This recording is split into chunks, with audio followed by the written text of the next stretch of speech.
Thank you so very much. This is a weekend that I was so sorry to have missed most of the weekend for. I'm Wendy Jessup. My pronouns are she, her.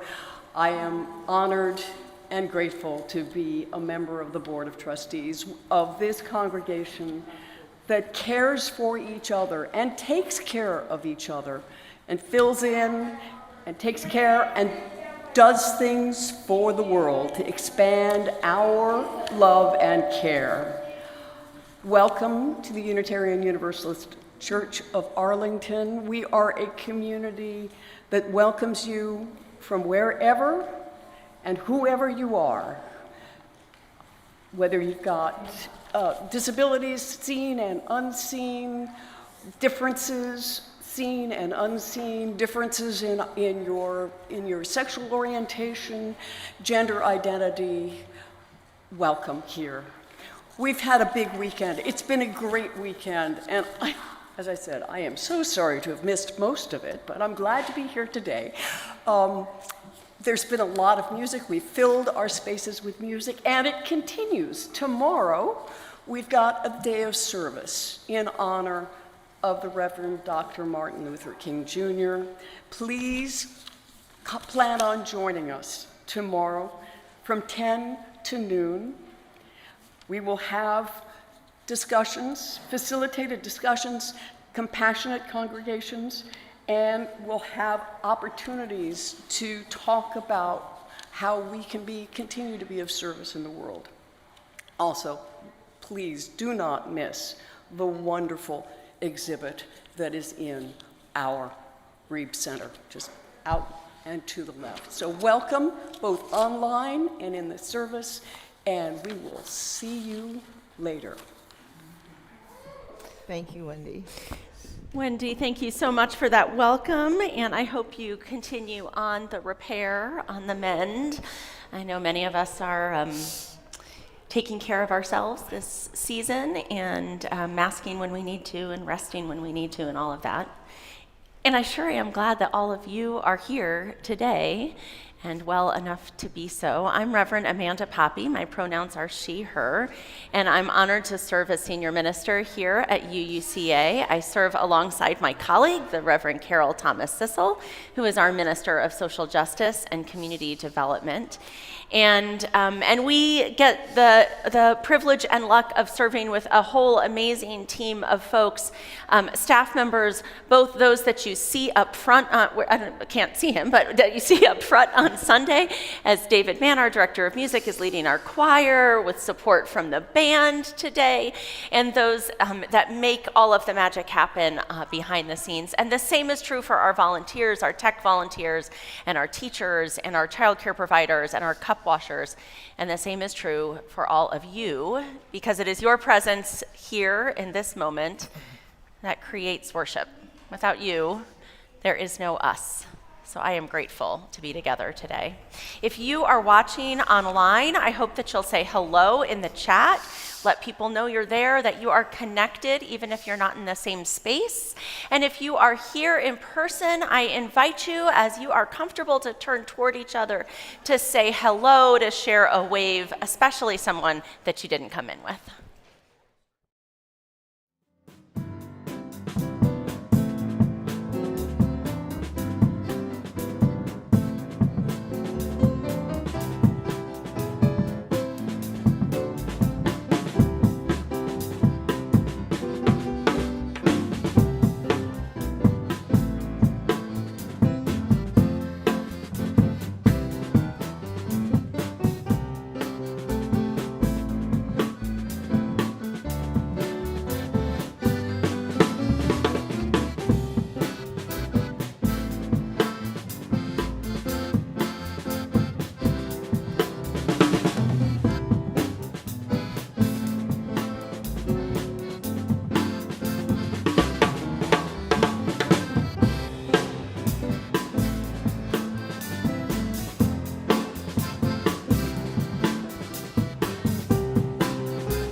certain holidays are not only celebrations, but they're calling for each one of us to become a little bit more. This MLK Jr. Day, regardless of your political association or your personal view, you are called to open your heart, to better love your neighbor, and to humbly resolve to move the needle of justice just a little bit closer to equality. All nations, all peoples, all skin colors, not just this weekend when we remember MLK, but the needle of justice must be moved, and we are the people who can move it, must be moved every single day. I'm fortunate and blessed that, what did I hear? I need help up here. Come if you want to speak. I am fortunate and blessed that this time of year people check in on me. So somewhere between the Wednesday between MLK Sunday and the end of February at the end of Black History Month, there are a lot of, so how are you? So how you doing? What's going on, Rev CTC? And I have a set response to that. I'm okay. I'm hanging in there. Well, you know, we all are carrying something. I get checked on a lot between the Wednesday before MLK weekend and the end of February, especially by white people. And most of y'all are white people. So there's a lot of checking in going on. Those are the kind of things I would answer to that. And then I discovered a poem by Lucille Clifton. And it is a piece of poetry that is steeped in reality. The piece feels like it was written for me, for MLK, for my fellow brown-skinned queens who are hanging in there, not just in January and in February, but hanging in there every single day of their lives. This is called Won't You Celebrate With Me? And it was written by Lucille Clifton. Won't you celebrate with me what I have shaped into a kind of life? I had no model. Born in Babylon, both non-white and woman, what did I see?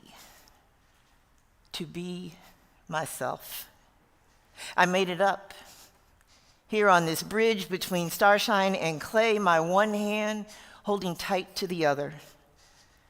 Come celebrate with me that every day something has tried to kill me and has failed.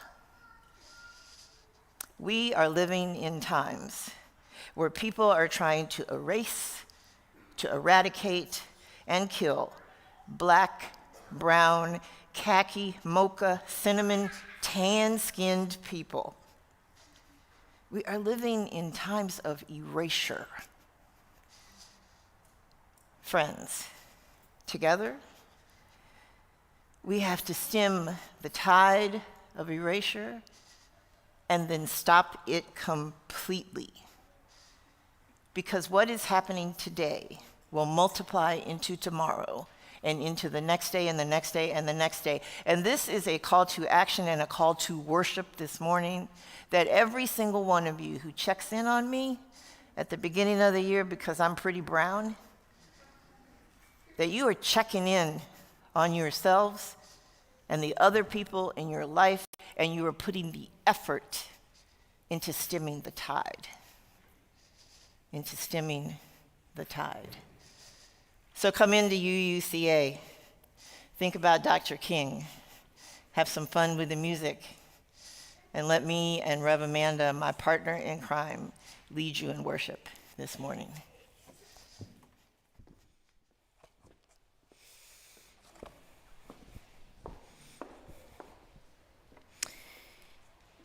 Each week, we light a candle of compassion in solidarity with those who are suffering from homelessness or lack of food security, from loneliness. Today, I think particularly of those who live in the threat of violence, both as a matter of course in their lives and as conflict erupts around them. I think of Minneapolis. I think of Gaza. I think of Iran. I think of so many more that I know you hold in your hearts, and I light our candle in solidarity and in care. Is she saying words too? As Cindy comes up to light our chalice this morning, joining Unitarian Universalists around the globe in this ritual practice, I invite you to join me in the words for that lighting. They are in your order of service. We gather together as a community of memory and hope to celebrate life and its infinite possibilities for love.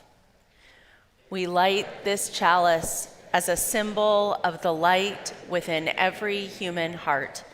May our individual sparks meet and merge, bringing both light and warmth to the world.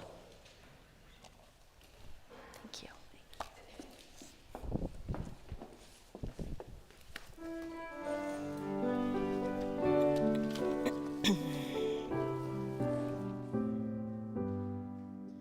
Precious Lord, take my hand, lead me on, help me stand. I am tired, I am weak, I am worn. Through the storm, through the night, lead me on to the light. Take my hand, precious Lord, lead me home. When my way grows drear, lead me, Lord, linger near. When my life is almost gone, hear my cry, hear my call, hold my hand lest I fall. Take my hand, precious Lord, lead me home.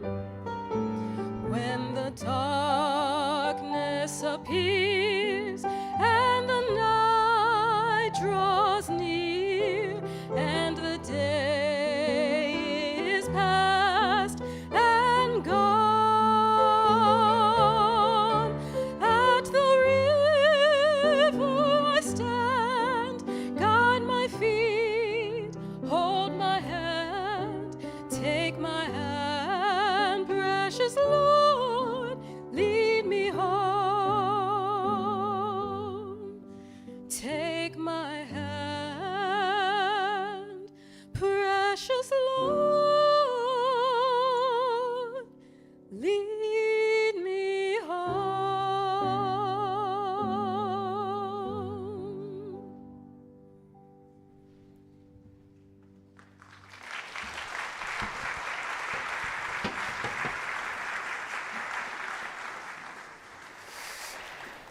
Oh, Michaela, that was beautiful. Thank you so much. Thank you, Jeff, on piano, supporting for the music today. I want to invite our younger folks to come on up and join me if you would like to. Come on up, come on over from our spirit space over there.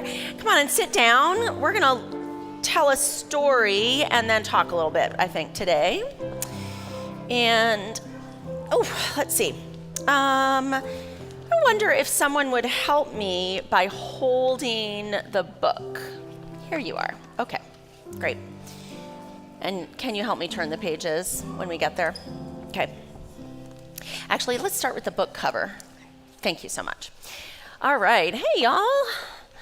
So we are celebrating a very important holiday this weekend, and tomorrow specifically, but here at this church, it's really a whole weekend holiday. Does anyone know what holiday that is? Martin Luther King Jr. Day, that's right. And this is a story that is kind of about the Reverend Dr. Martin Luther King Jr., and about his work to make things more fair for Black people and brown people in this country at a time when things were even less fair than they are now. But it's also a story about one family that helped with that. So this book is called We March by Shane W. Evans. Thank you very much. And we're going to open it up, and it's a really simple book with really simple words, but I'm hoping we can use our eyes a little bit and see what are in the pictures as well. Thank you. Let's see. The morning is quiet. Maybe looks like your block, where you live, where your apartment or your house is, in the very early morning when it's dark out still. The sun rises. What do we see? Can you turn it a little so folks can see and hold it up? Thank you so much. What do we see happening here? What's happening in this story? Yeah. The family's waking up. The parents are maybe saying, okay, it's time to get up, even though it's still kind of dark out. It's time to get up. Let's see what they're going to do.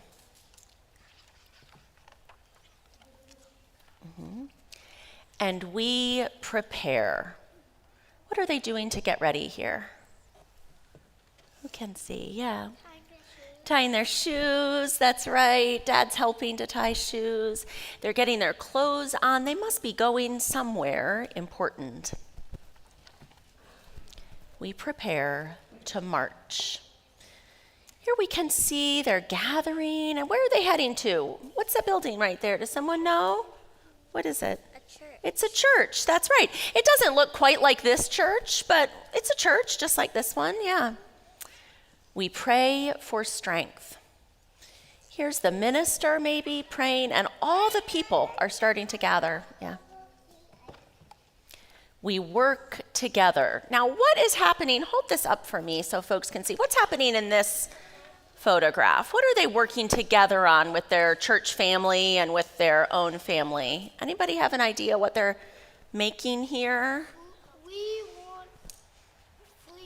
want freedom. That's right. They're right in the middle of making a sign that says, "We want freedom." Have any of you here made a sign before? Like a big sign that you're going to hold up? Anybody out there made a sign before? Maybe like this week? That you're going to hold up. They're making signs. Yeah.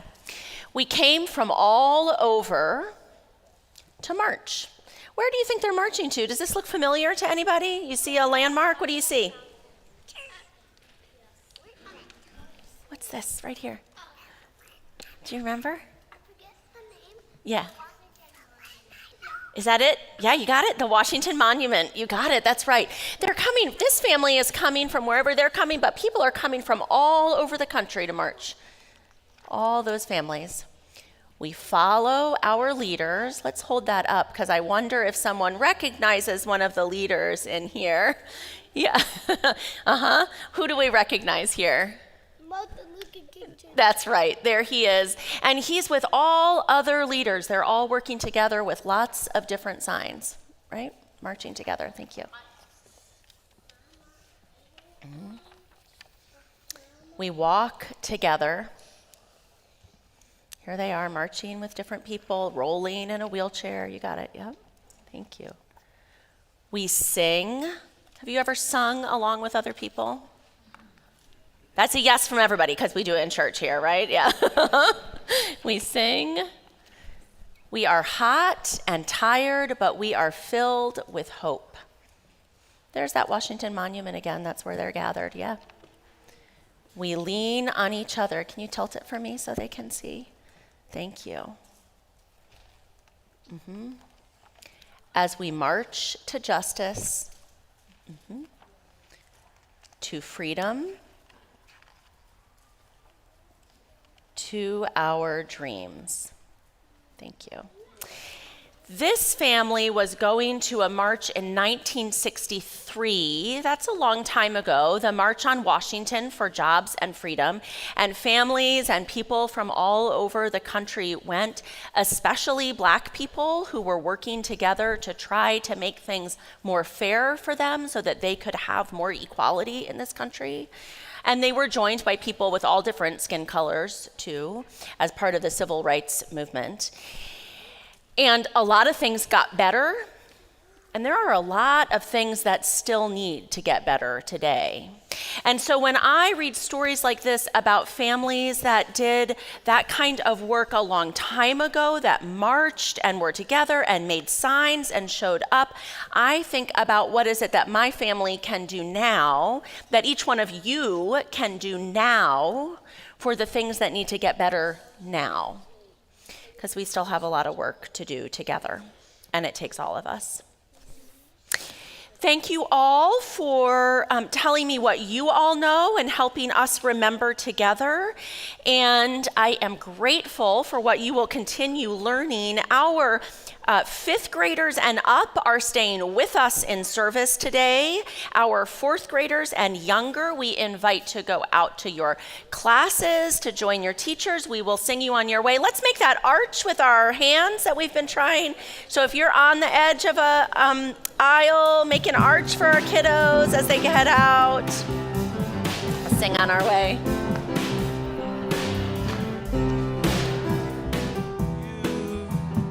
On your way, may you grow in love each day, meeting new friends and opening your mind to all wonders of the world you will find, to all wonders of the world.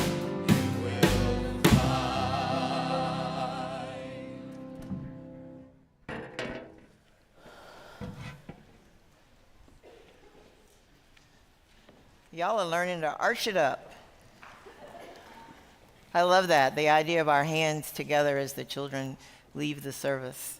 It's so like sticky church. It's a real example of it. Your order of service says prayer, and I do have a prayer for you, but I also have a reading. This is a book that I haven't taken off a shelf in a while. It's called For Praying Out Loud, Interfaith Prayers for Public Occasions. The first one is called What Can Save Us? In this moment, we are tempted to despair. The world is prone to mayhem and disaster. We move into a place of, why bother? Who cares? What's the use? What can save us from this temptation to despair? What can save us is a deeply held attitude of thankfulness. From thankfulness arises hope, from hope, joy, from joy, awe, and wonder. In everything we give thanks, wrote St. Paul. Thankfulness, you see, will be our strength in times of weakness. Thankfulness will be our lamp in times of darkness. Thankfulness will be our companion in times of loneliness.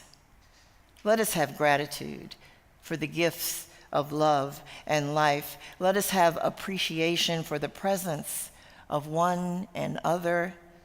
Let us be thankful people. And as we move about our lives, may we tempt the world to lean into joy. That's called What Can Save Us. And this second one is called To Hear One Another. On Sunday, the ringing of a bell calls us to worship. The pounding of a drum, it might call us to war. The popping of a cork calls us to celebrate. What is the sound that calls us to listen to one another? to listen carefully. It is here, in the silence within. That is where you learn to listen deeply.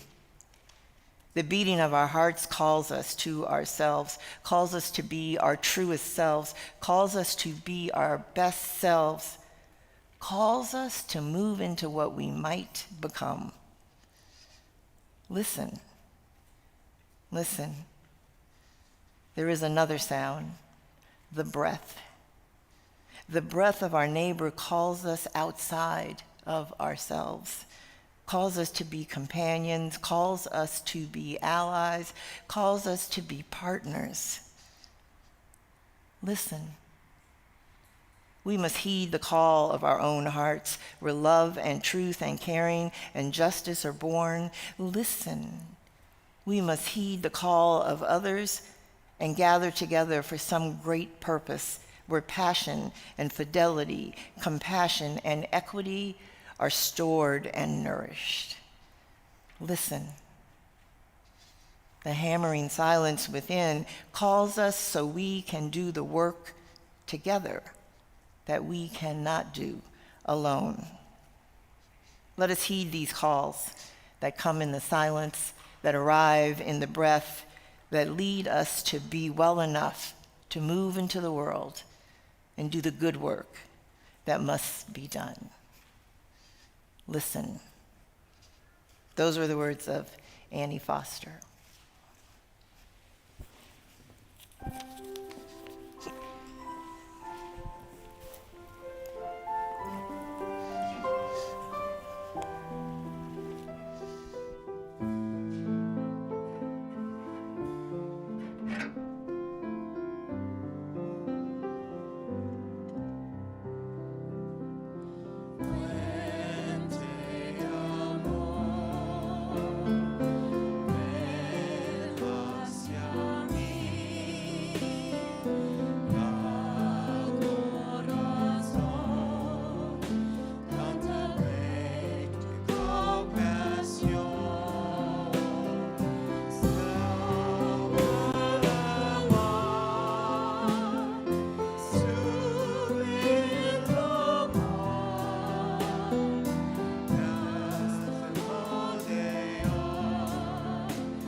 Being partnered on the chancel with someone like Rev. Amanda means I get to read delicious things I might not have found on my own.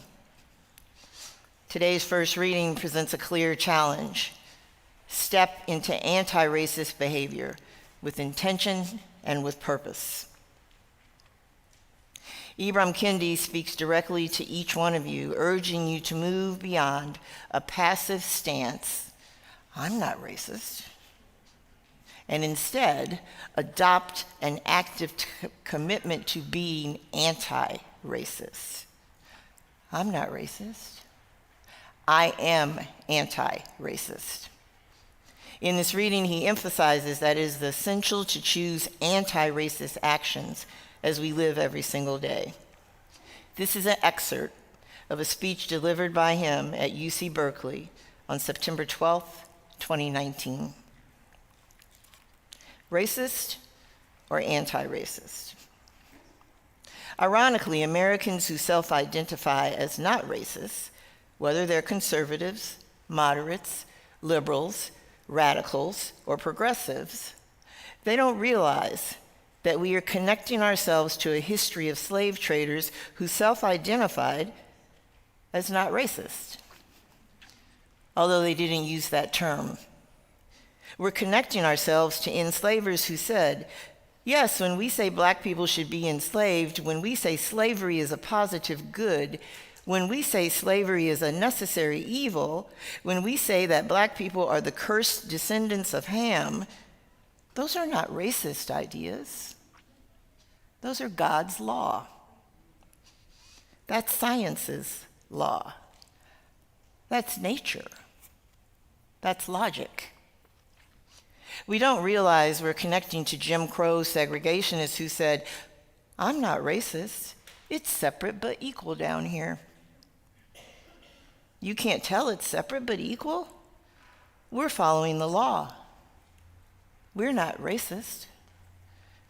We're connecting to eugenicists who really were the first group of Americans to be classified as racist, who also turned around and said, this is science. This is not racism. This is science. We have empirical data to demonstrate that black people are intellectually inferior by nature. Just look at their test scores. And today, we have white nationalists. We have white supremacists who self-identify as not racist. We have white supremacists who, before they go into a Walmart in El Paso, Texas, write a manifesto claiming that Latin immigrants are invading Texas. And in the same manifesto, they claim, I'm not racist. We have this long history of racists classifying themselves as not racist. Racists who cannot imagine that they have been reinforcing notions that there's something wrong with a particular racial group. Racists who can't imagine that the policies and the policy makers they are supporting are creating and reproducing racial inequity. Fundamentally, racism, its very heartbeat, has always been denial. At the sound of that heartbeat, it always has been, I'm not racist. To be even more specific, the sound of that heartbeat has always been not racist. And so in writing my book, How to Be an Anti-Racist, I've had one singular goal.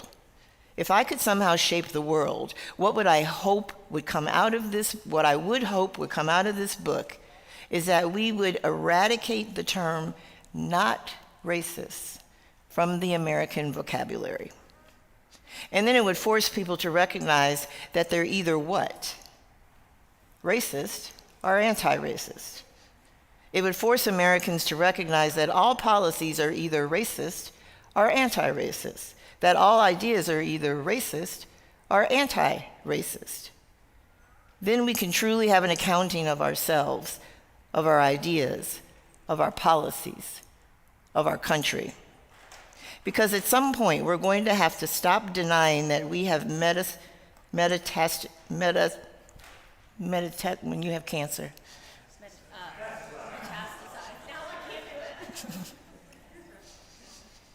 Because at some point, we are going to have to stop denying that we have metastasized, say it for me, metastasized racism. Because if you didn't already know, metastasized racism is killing America. It is literally killing this world.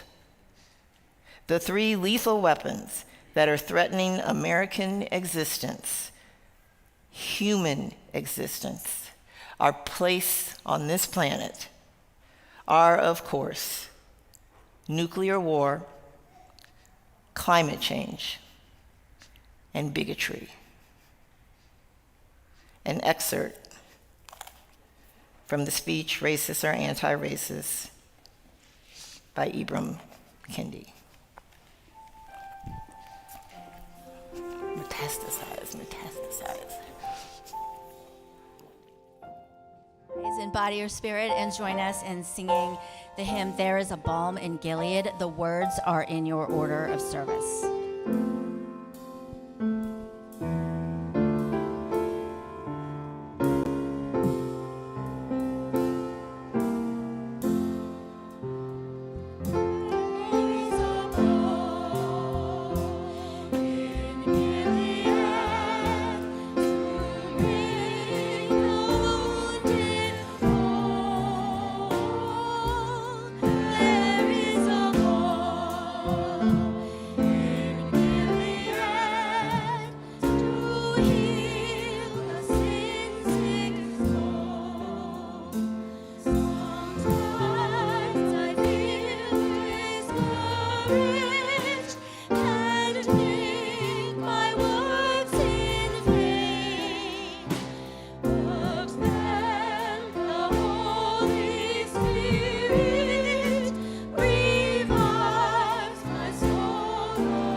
That reading by Ibram Kendi that Rev CTC shared, whew, it is not easy to hear a reading that connects me to enslavers, me as the not racist white person I think I am, the not racist progressive. To be clear, I picked that reading. I like it a lot. I like it even though it is hard to hear, because it gets clear about what is needed. And for me, at least, when I look back at the systemic structures of racism in our country, when I look around at the systemic structures of racism in our country, when I look ahead at the systemic structures of racism, this reading helps me get clear that the response is not somehow fixing how I think, or it's certainly not only that. It's choosing how I act. And it is doing that over and over and over again.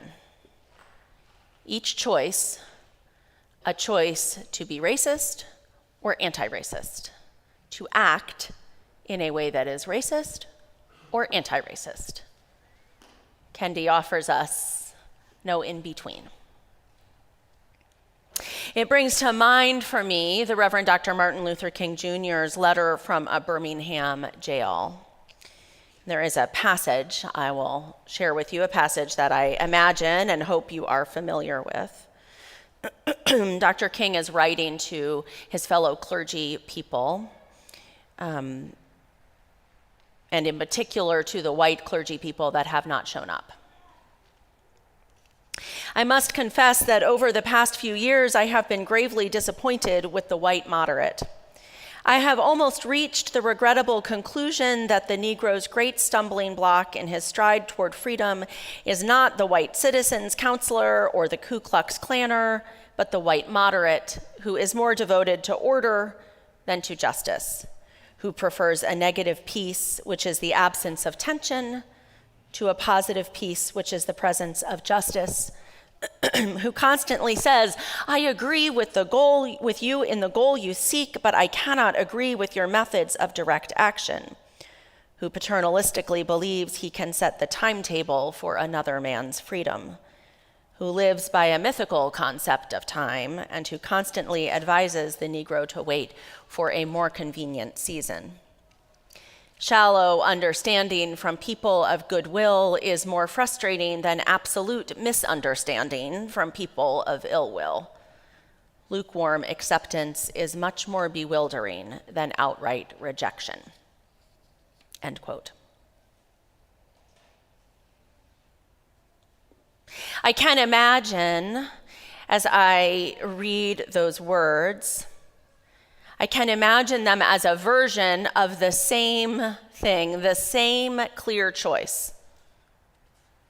This isn't about thinking something. It isn't about, as King says, agreeing with the goals you seek. It's about taking action. And some white moderates did in King's time take action. Maybe that made them not white moderates, but white radicals or allies or accomplices. This letter that King wrote did make a difference, and the growing movement made a difference, and the horrifying treatment of marchers by the police made a difference, and frankly, the killing of Viola Liuzzo and of James Reeb, the killing of white civil rights activists, made a difference, which is deeply sad and true. And still, most of white America did not take action. Most of white America either worked against the civil rights movement or just waited it out, which King and Kendi would certainly say are the same thing. I think about that history and I wonder, what does it have to say to me today? To me, a white progressive who doesn't want to be racist, who thinks I am not racist. That's actually not true. I think I'm full of internalized bias. I have to work all the time to notice and to shift, and that is a result of growing up white in America, taking in the air we breathe and the messages that float on it. But as someone who wants to make choices and to choose each time with the clarity that Kendi asks, to choose each time, or as often as I can figure it out, to be anti-racist. What am I called to today? Today, when I look around and see DEI initiatives rolled back, erased, when I see history rewritten in museums, when I see trans people erased from existence on their own documents, when I see countries invaded by my government, when I see my neighbors kidnapped on the street, literally on the street next to the street where I live, right there on the corner, when I see my government take up arms against its people, what am I called to today? Sure seems like it should be something. So I have looked for my local, hyper-local rapid response network. Took me a while to find a link to sign up on Instagram, but I think I have found it. I'm thinking about how to organize my neighbors on my block, just even the 5 or 6 houses that don't seem to know each other. We don't have each other's cell phones, and I think we need them. Here, we're saying yes to last-minute asks for space to organize for immigration advocacy. Here in the church, we're building relationships. I'm finding my place in the work that is unfolding, and I am understanding, as I suspect that you are too, that this work is not theoretical. It is not about how we feel or how we think. That this is the time where whatever it is I have tried to learn and to unlearn has to show up in my body, literally, and where and how I place it in the world. Kendi gives us a clear choice. King offered the same one those years ago. How do we choose?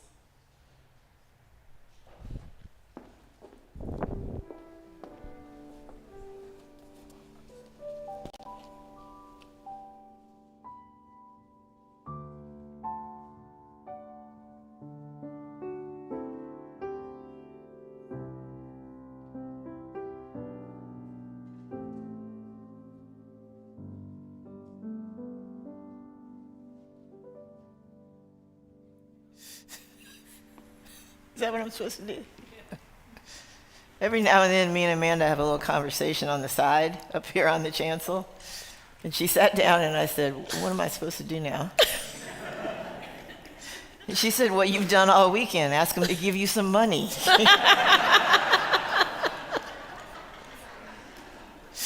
So my dear friends in the band have heard me ask for money this weekend. Some of you who came to what we had on Friday night with Beheld, or were here last night when the Gay Men's Chorus of Washington's ensemble Sounds of Love was here, have heard me ask for money. I'm getting pretty good at it. I had a professional fundraiser come up to me on Friday and say, will you just say it again so I can record it? And I thought, I could get a side gig just being the person asking for the money.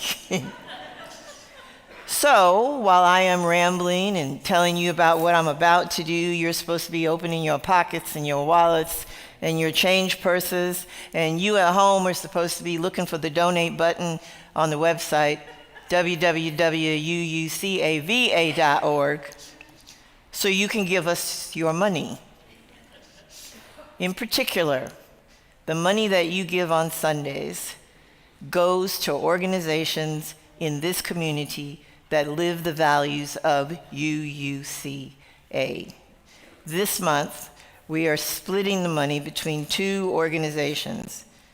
And I'm looking for my words because I want to make sure I get this right. The first one you all know we have supported for a number of years. It is PFLAG. PFLAG is committed to creating a world where diversity is celebrated, where all people are respected, valued, and affirmed. They are dedicated to supporting, educating, and advocating for LGBTQ+ people and those who love those people. That is PFLAG.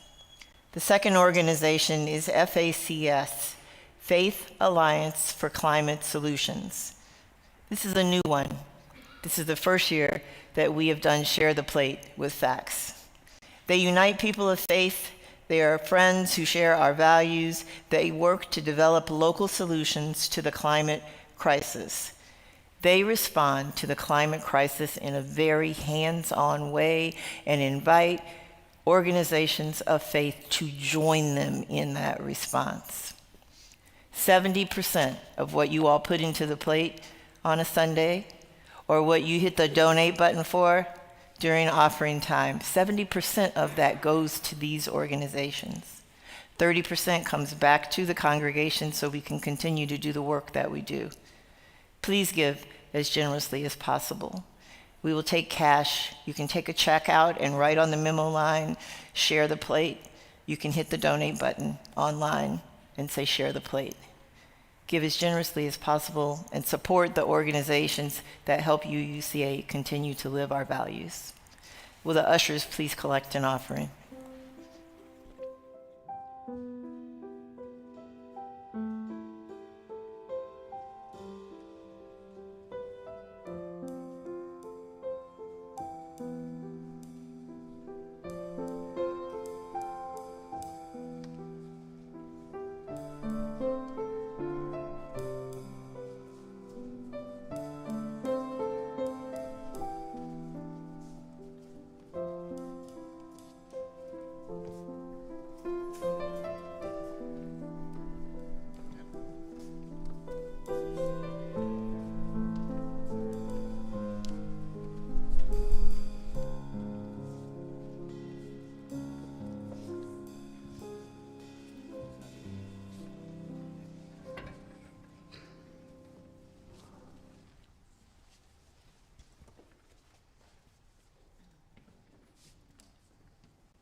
sorrow.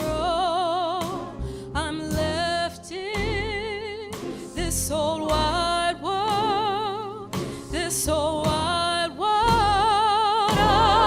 alone. I got no hope, got no hope for tomorrow. I'm trying to make it, make it, make it, make it, make heaven my home.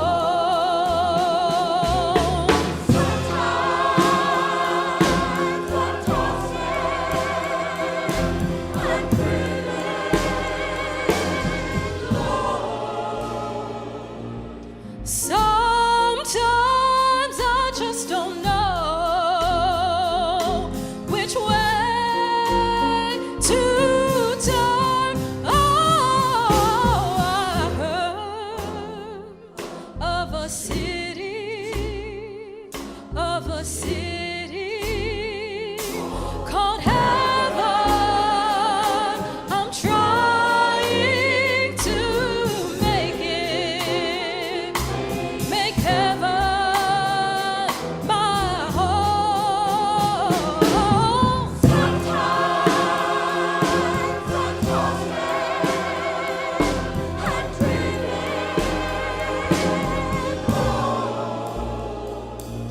Sometimes I just don't know which way to turn. Oh, I heard of a city called heaven. I'm trying to make it, make heaven my home. I'm trying to make it, make heaven my home.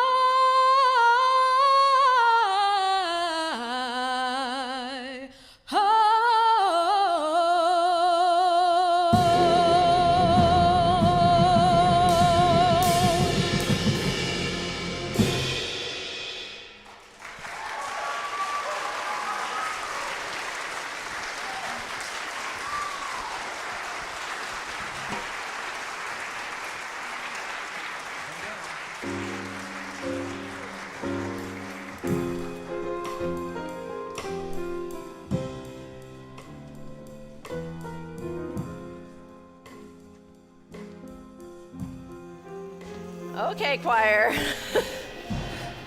Hello.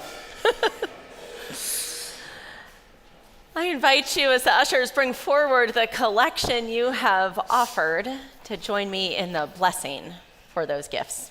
Words are in your order of service. We bless and receive these gifts, opening our hearts to true generosity.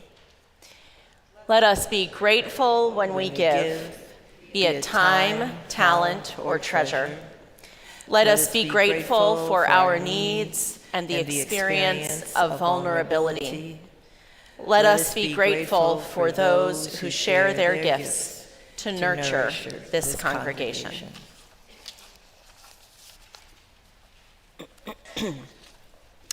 Our second reading is an excerpt.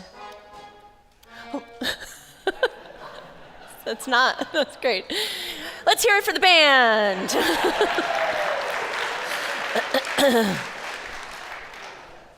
So grateful for moments of joy amidst the moments that are heavy and important and serious, and the church is a place for all of it.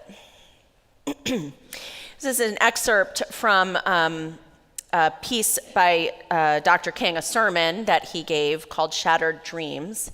And I have a few words to contextualize it, which are from Melissa Ace, the CEO of University Settlement. She writes, Dr. King's radicalism is often reduced to a limited set of aphorisms, palatable to the mainstream. But we think it's important to remember him in all his challenging complexity, particularly at this moment, in the midst of a significant backlash against racial equity and ideals of inclusion. In this excerpt from his Shattered Dreams sermon, King reflects on the sad inevitability of disappointment for those who dream of freedom, justice, and equality, and contemplates how the scorched earth of defeat can become soil ripe for future progress. Now, these are Dr. King's words, and as I did in my first excerpt earlier this morning, I will use his words exactly. No, I think I'm okay. Thank you, though. Yeah. Mahatma Gandhi, after long years of struggle for independence, dreamed of a united India, only to see that dream trampled over by a bloody religious war between the Hindus and the Muslims, which led to the division of India and Pakistan. Woodrow Wilson dreamed of a League of Nations, but he died with the dreams shattered. The Negro slaves of America longed for freedom with all their passionate endeavors, but many died without receiving it. Shattered dreams, blasted hopes.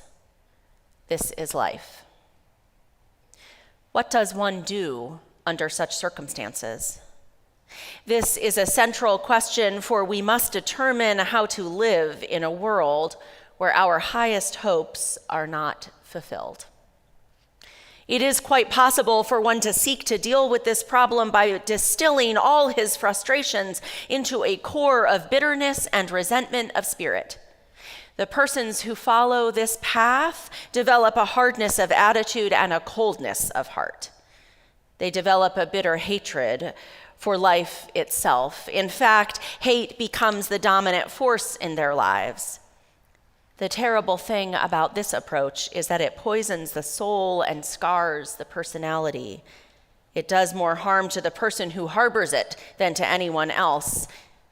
There can be no doubt that resentment is a harmful reaction to disappointment and capable of setting up actual physical illness. Another possible reaction to the experience of blasted hopes is for the individuals to withdraw completely into themselves. They become absolute introverts. They allow no one to come into their lives, and they refuse to go out to others. Such persons give up in the struggle of life. They lose the zest for living. They attempt to escape the disappointments of life by lifting their minds to a transcendent realm of cold indifference. Detachment is the word that may describe them. They are too unconcerned to love, and they are too passionless to hate. One can very easily see the danger of this reaction. What then is the answer? We must accept our unwanted and unfortunate circumstance and yet cling to a radiant hope. The answer lies in developing the capacity to accept the finite disappointment and yet cling to the infinite hope. In speaking of acceptance, I do not mean the grim, bitter acceptance of those who are fatalistic. I mean the kind of acceptance that Jeremiah achieved, as expressed in the words, "This is my grief and I must bear it."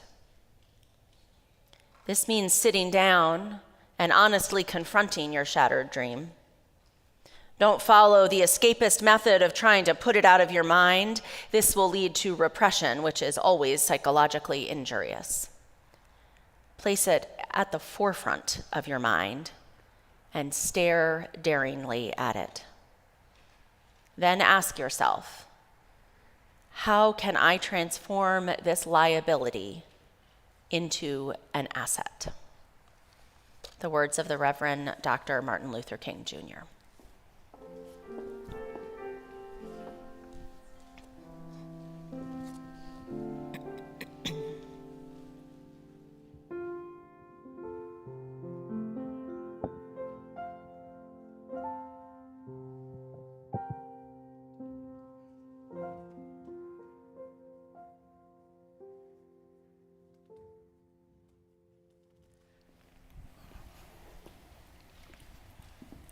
So I've been swimming in the waters of MLK pretty much since Thanksgiving to put together what we now call MLK Weekend 2026.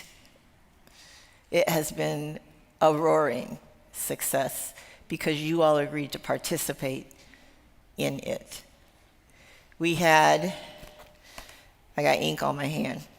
We had 227 adults and 10 babies on laps on Friday night in this sanctuary for Beheld. We had another 198 people here last night to listen to the Gay Men's Chorus of Washington Gospel Ensemble, The Sounds of Love, and our own house band.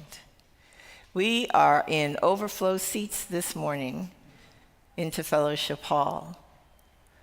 And tomorrow we will look inward a bit on MLK's day of service, where you can plan your own way of being resistant, create a resistance plan for the year, where you'll have the opportunity to write to your congressperson, your representative, your senator about something specific they have done that you either love or you don't love so much, and invite them into conversation at coffee.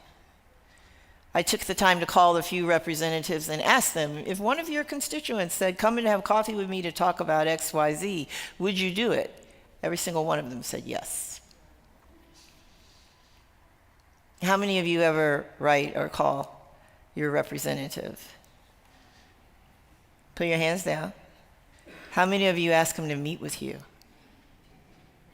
Fewer hands. They really want to talk to you. They want to know you and what you care about. So we'll do some of that tomorrow morning to bring MLK 2026 to its conclusion. We are also having a clothing drive for children's clothing that is new or gently used clothing. And the other piece of this weekend has been artist David Amoroso, who is in the Reeb Center right now. There's a display of his art up, and he is creating a work much like this one, which is his, a work of MLK in real time. It was started in this building on Friday evening. So stop by and visit with David before you leave. So I've been swimming in the waters of MLK, and I had a reflection for you all. And then I decided I probably had said enough about MLK, that was my words. And I came across this piece that was in The Atlantic. It is about a man who went to visit second graders when MLK became MLK Day in 1987.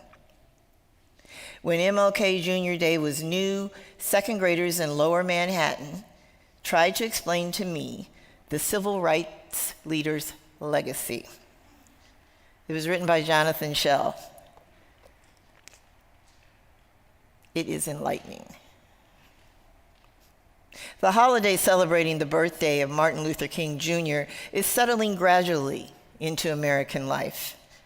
Dr. King's meaning and message are as difficult and necessary today as they were when he lived.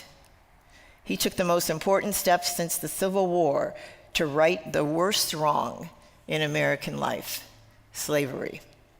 So perhaps it's not surprising that the meaning and the message still engender discomfort, uneasiness, and controversy, particularly among the white public. Not the least surprising aspect of it all is that King is the first pacifist in this country to be honored with a holiday. King is not a war hero. In some parts of the nation, observance is not enthusiastic, not heartfelt. In others, there is no observance at all. In Arizona, the recently elected governor rescinded a decision by the previous governor that the state should celebrate the occasion. I went to visit a classroom of second graders. They were hearing about King for the first time. But then, they were hearing about everything in our very grown-up world for the first time. And down I went to PS 234 in Lower Manhattan to talk to some second graders and to hear what they thought about Dr. King, whose life they had heard something about from their teacher, Miss Laura Schwartzberg. PS 234 started as an annex. It soon will have a building of its own. It's under construction nearby. But right now it occupies a wing of Independence Plaza, a high-rise apartment building that looks out over the Hudson a few blocks north of Battery Park City. Second graders still have in them somewhere a 2-year-old that can break out at any moment. But they also have this incipient adult, about 25 years old. During the visit I made, the 25-year-old clearly had the upper hand in many cases for much of the time. When we entered the classroom, they were sitting in 2 rows on the floor around a blackboard. They were being led in a word game by their teacher, a short woman with red hair whose manner combined warmth and authority. As the game wrapped up, we started asking the children questions. The first one, what do you think about Dr. King? Their little hands shot up. He was a very nice game, said Mariah, a girl Mrs. Schwartzberg had called on and kind of pushed to the front. Mariah had an air of summing up reality. He was a man who was trying to get them to do the right thing so they could get what they wanted, a girl named Jessie said. Who was he trying to get to do the right thing? What people? Well, in a chorus line, black people. All of the voices said black people together, including a number of black children. What else did they want? They wanted freedom, said Jessie. They wanted to be able to do whatever they wanted to do, said Jessie. Martin Luther King and his friends blocked the road in front of the White House, Ian said. The cops couldn't move them. There were too many of his friends. One of the people there made a speech saying that we should let everybody have freedom. There was a lot of voices then, and Ms. Schwartzberg had to step in. You all are talking about freedom, she said. What kind of freedom do you mean? Hands strained upwards to give me answers. Rosa Parks couldn't sit on the bus where she wanted to, Simon said. Mary said she had to sit in the front of the bus instead. The back of the bus, Mary. White people also wanted to sit in the back of the bus, and they were not welcome there, said Amanda.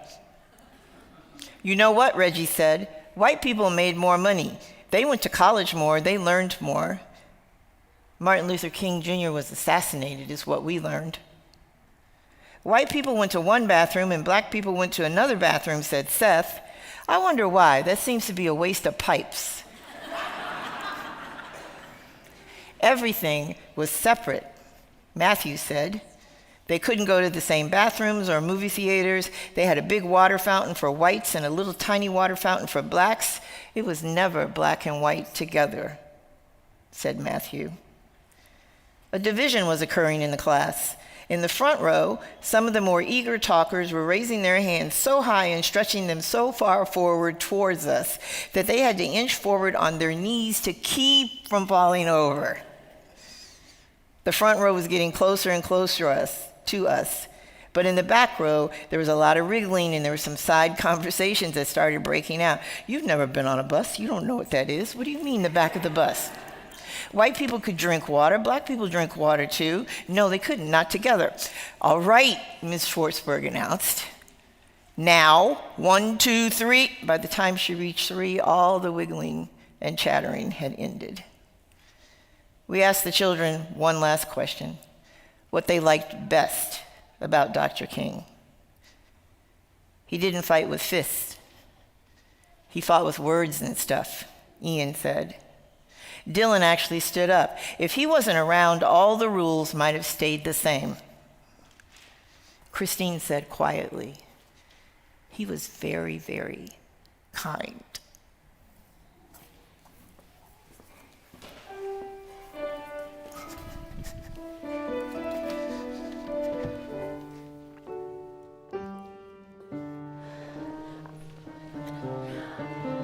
I want to invite you to rise in body and in spirit for our final hymn.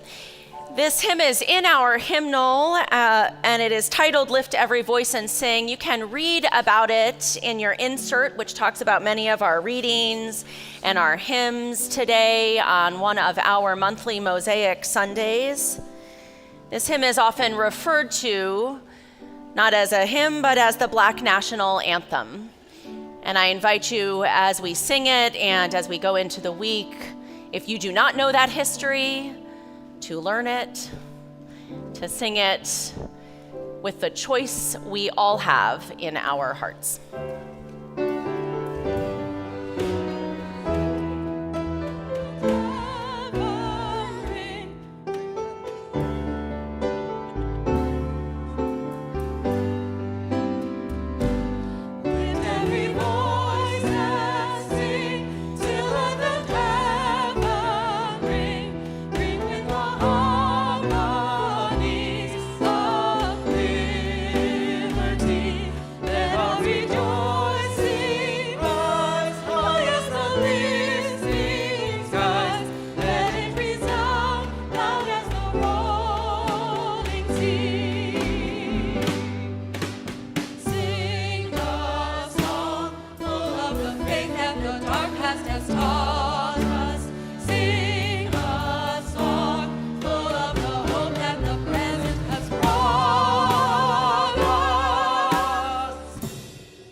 I invite you to join me in the words to extinguish our chalice. We extinguish this chalice, but not the light and warmth it represents. These we carry with us, bringing our sparks of love to the world. Let us go forth to celebrate and strengthen our inescapable network of mutuality and become the radiant hope the world needs. As we go forth in this mutuality, may we truly experience each other, not as we want people to be, but as they truly are. Let us go forth confident that unarmed truth, unconditional love, hope, joy, respect, and integrity will have the final word. Amen.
tense. Oh, just like the river I've been running ever since. It's been a long time coming, but I know change gonna come. Oh, yes it will. It's been too hard living, but I'm afraid to die. 'Cause I don't know what's up there beyond the sky. It's been a long time coming, but I know change gonna come. Oh, yes it will. Then I go to my brother. I say, brother, help me please.